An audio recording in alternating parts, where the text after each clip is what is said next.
কলকাতায় ঝিনাইদহ ৪ আসনের সংসদ সদস্য আনোয়ারুল আজিম আনারের হত্যার ঘটনায় গ্রেপ্তার ৩ আসামির ৮ দিনের রিমান্ড মঞ্জুর করেছেন আদালত।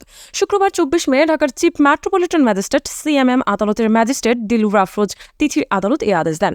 রিমান্ড শুনানির আগে আদালতের এজলাসে আসামিদের রাখার ডকে উঠেই অঝোরে কান্না করতে দেখা যায় ৩ আসামির মধ্যে একজন শিলাস্তি রহমানকে। রিমান্ড শুনানির এক পর্যায়ে একজন আইনজীবী ওকালতনামায় শিলাস্তি রহমানের স্বাক্ষর নিতে গেলে তিনি সে আইনজীবীকে বলেন, আমি কেন স্বাক্ষর করব? আমি কি আসামি নাকি? আমি কিভাবে আসামি হই? এইসব বিষয়ে কিছু জানি না। রিমান্ড শুনানিতে মামলার তদন্ত কর্মকর্তা ডিবি পুলিশের ওয়ারি জোনের সহকারী পুলিশ কমিশনার মাহফুজুল ইসলাম আদালতের কাছে আসামিদের ১০ দিনের রিমান্ড চেয়ে আবেদন করেন।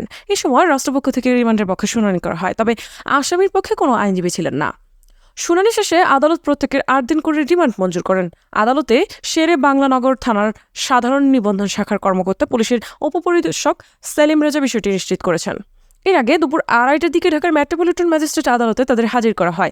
এ সময় তাদের আদালতের হাজতখানায় রাখা হয়। গত বুধবার ২২ মে রাজধানীর শেরে বাংলানগর থানায় খুন করার উদ্দেশ্যে অপহরণের অভিযোগে মামলাটি দায়ের করেন এমপি আনারের মেয়ে মুমতারিন ফেরদৌস ডরিন। মামলার অভিযোগে মুমতারিন ফেরদৌস ডরিন উল্লেখ করেছেন, মানিক মিয়া অ্যাভিনিউয়ের বাসায় আমরা সপরিবারে বসবাস করি। ৯ মে রাত ৮টার দিকে আমার বাবা আনোয়ারুল আজিম আনার গ্রামের বাড়ি ঝিনাইদহ যাওয়ার উদ্দেশ্যে যাত্রা করেন।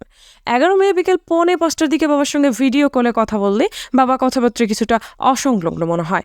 এরপর বাবার মোবাইল নম্বরে একাধিকবার কল দিলেও বন্ধ পাই।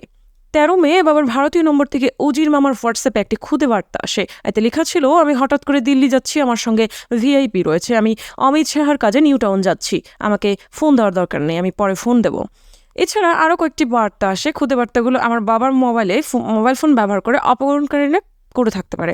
তিনি আরও উল্লেখ করেন, বিভিন্ন জায়গায় বাবার খোঁজ করতে থাকি, কোথাও সন্ধান না পেয়ে বাবার বন্ধু গোপাল বিশ্বাস বাদী হয়ে ভারতীয় বরাহনগর পুলিশ স্টেশনে সাধারণ ডায়েরি করেন। এরপর আমরা খোঁজাখুঁজি অব্যাহত রাখি।